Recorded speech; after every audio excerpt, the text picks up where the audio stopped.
cuando Villa tomó Zacatecas.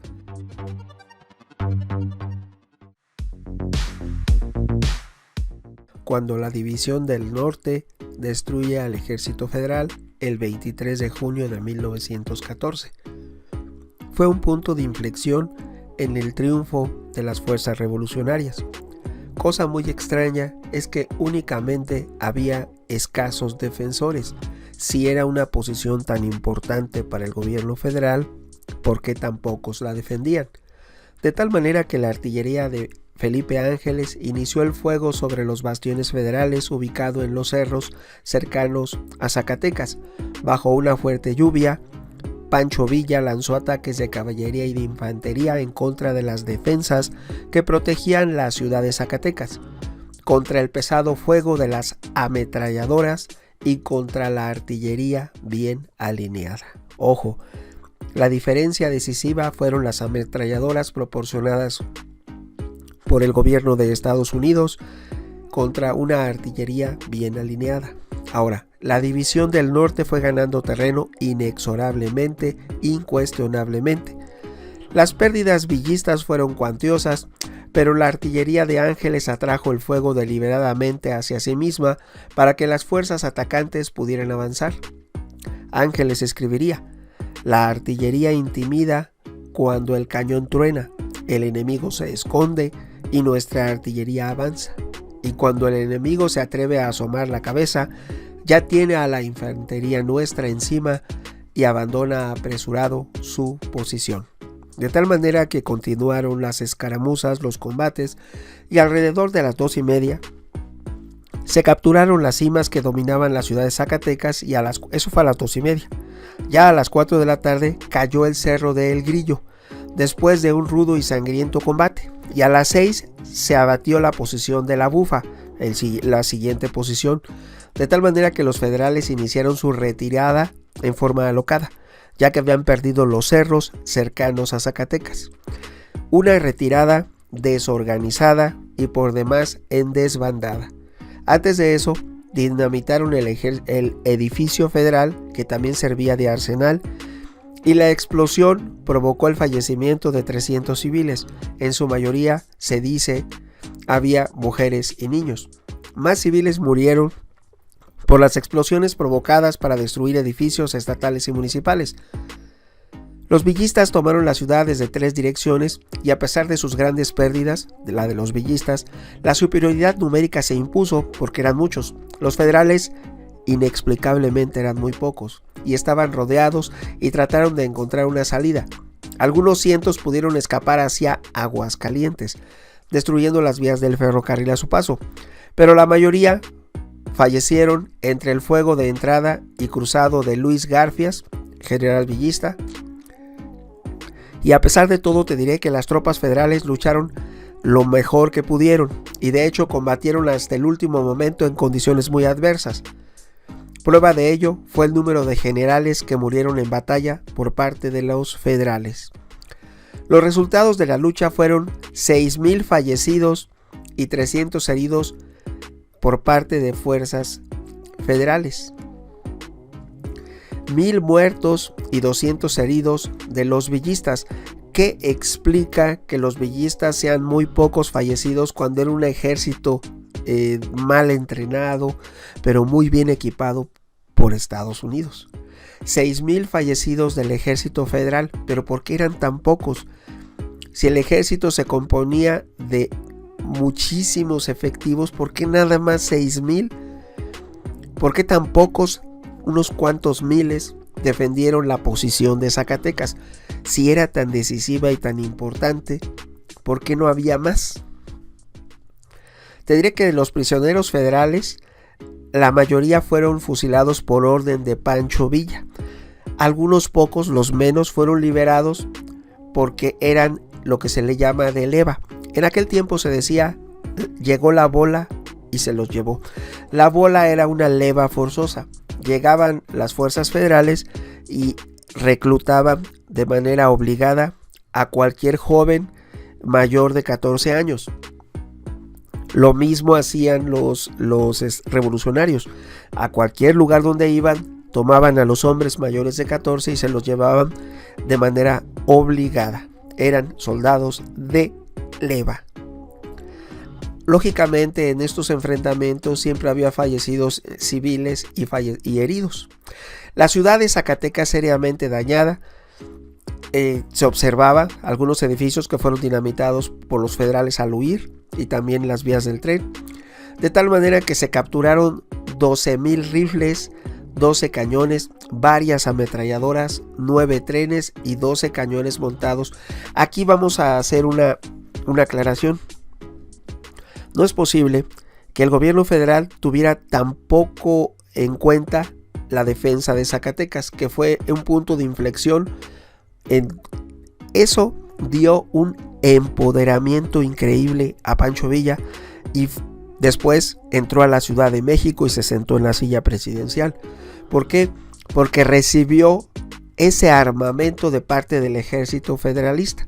Aquí hay que cuestionar la poca defensa de Zacatecas, porque Villa se armó con esos 12,000 rifles, imagínense, había parque, había 12,000 rifles, 12 cañones, varias ametralladoras, 9, no uno ni dos, 9 trenes y 12 cañones montados en plataformas de ferrocarril.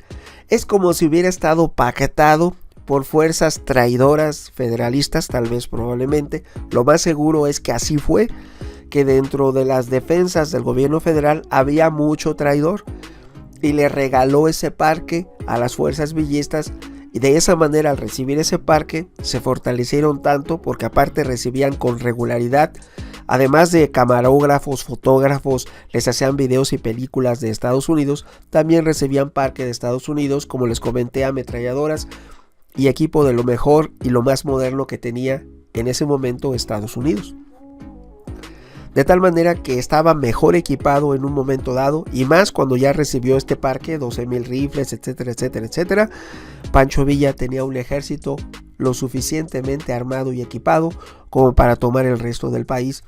Lógicamente el sur estaba comandado por Emiliano Zapata, el norte por Pancho Villa, pero esto ya fue decisivo porque ya se empoderó demasiado por parte de algún traidor que le regaló ese parque cuando rindieron la plaza de Zacatecas. Sobre la vida militar de Francisco Villa, en la batalla de Zacatecas, el enlace perfecto de la infantería con la artillería realizó la convergencia del esfuerzo de todos.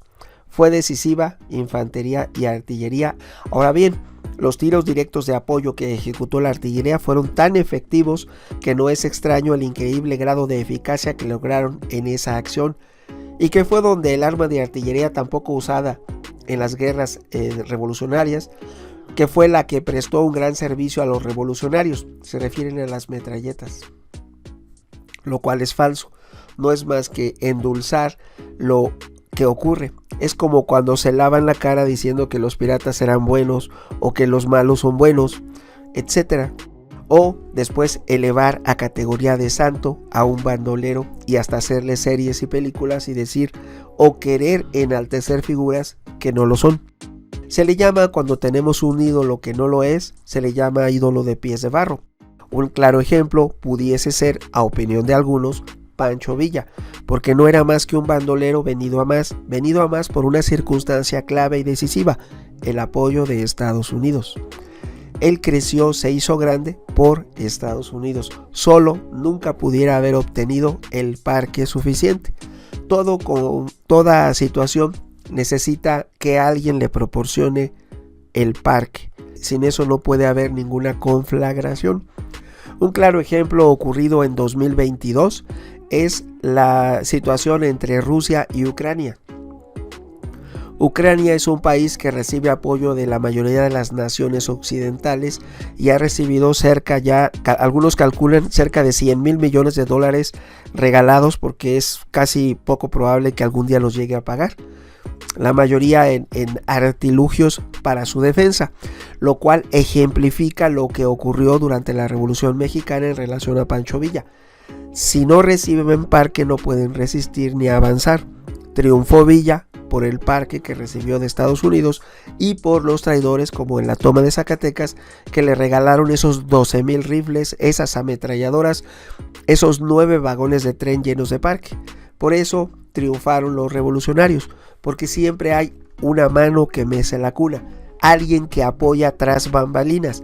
En el caso de Pancho Villa, quien lo elevó a una figura para algunos casi endiosada, idolátrica, fue las películas y las filmaciones, la propaganda que se le hizo y el apoyo de parte de Estados Unidos.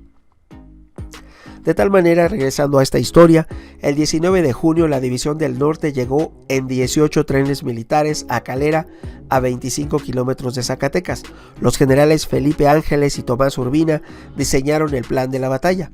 Al día siguiente, sus unidades de infantería y de artillería tomaron posiciones al este de la ciudad de Zacatecas. Al suroeste y al sur, las principales baterías de artillería se ubicaron en la localidad de Betagrande, cerca de Zacatecas, a las afueras, desde donde podían alcanzar las defensas federales de los cerros El Grillo y La Bufa, los cuales vencieron en menos de 3 horas. Eso fue cuando ya inició la batalla. Antes de que iniciara fue cuando llegan el 19 de junio en 18 trenes militares. Aquí la situación es porque había tan pocos defensores de la ciudad. Las fuerzas desplazadas de los villistas eran alrededor de 25,000 villistas, son muy pocos. El ejército mexicano tenía cerca de 1 millón de efectivos. ¿Por qué tan pocos defendían Zacatecas? ¿Y por qué 25,000 villistas pudieron rendir la plaza? Pudieron tomar Zacatecas, apoderarse de 12,000 rifles y de 9 trailers llenos de parque. ¿Cómo lo hicieron? Además de ametralladoras, cañones y otros artilugios.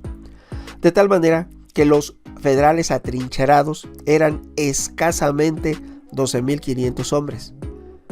12,500 defensores frente a enormes y al grueso de las fuerzas villistas. 25,000 villistas contra 12,500 federales. ¿Por qué tan pocos defendían la plaza? Ahora bien, pudo haber sido una rendición pactada porque 12,500 defensores pudieron haber ganado a los 25,000 villistas. ¿Por qué? Porque estaban en una posición defensiva, estaban defendiendo, además tenían ametralladoras, tenían cañones y tenían parque suficiente. Es inexplicable el triunfo villista en Zacatecas, ocurrido en ese momento. Te diré que el 22 de junio llegó Villa a dirigir la batalla y a las 10 de la mañana comenzó la toma de Zacatecas. Atacar Zacatecas habría sido el objetivo de Felipe Ángeles durante varios meses, ya que pensaba que la victoria en esa plaza precipitaría la caída de Victoriano Huerta.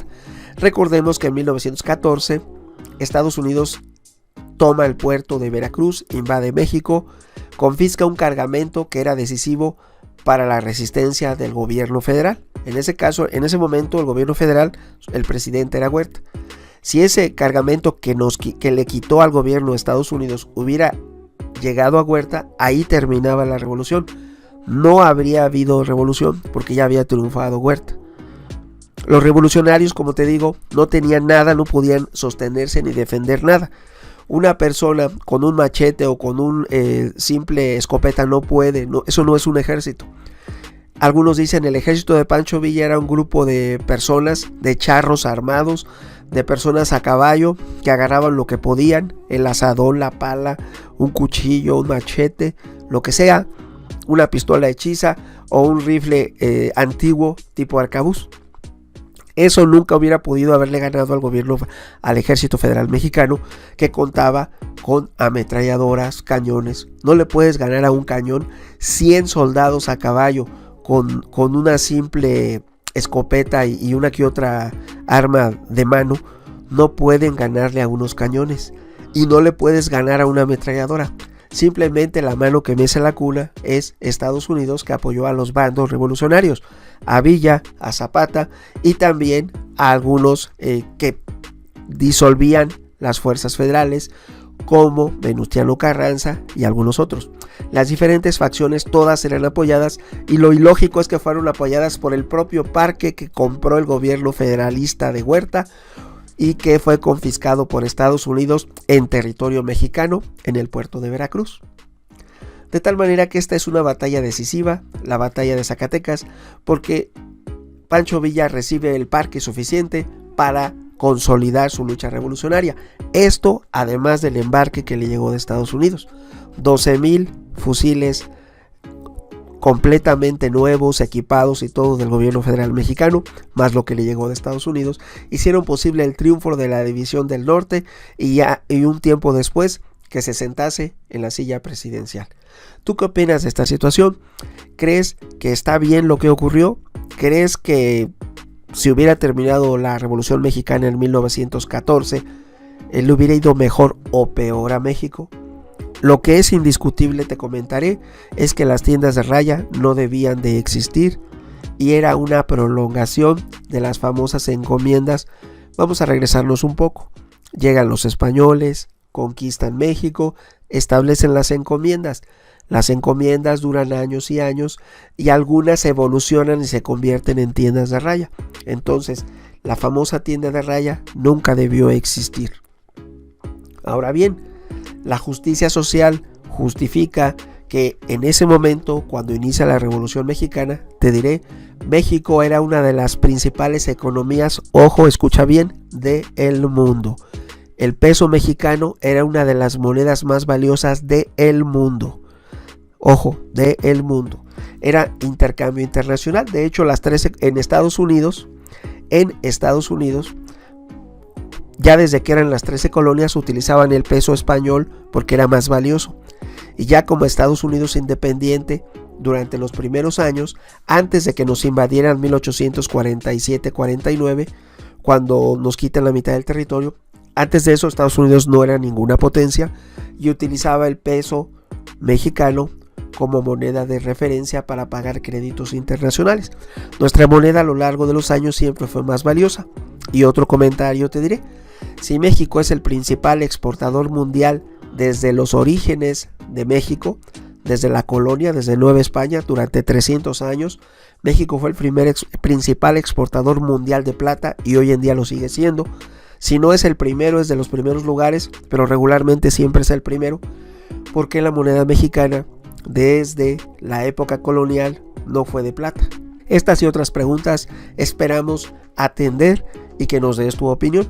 Como siempre, opiniones habrá muchas. ¿Tú qué piensas? Tu amigo Megóforo. Hasta pronto.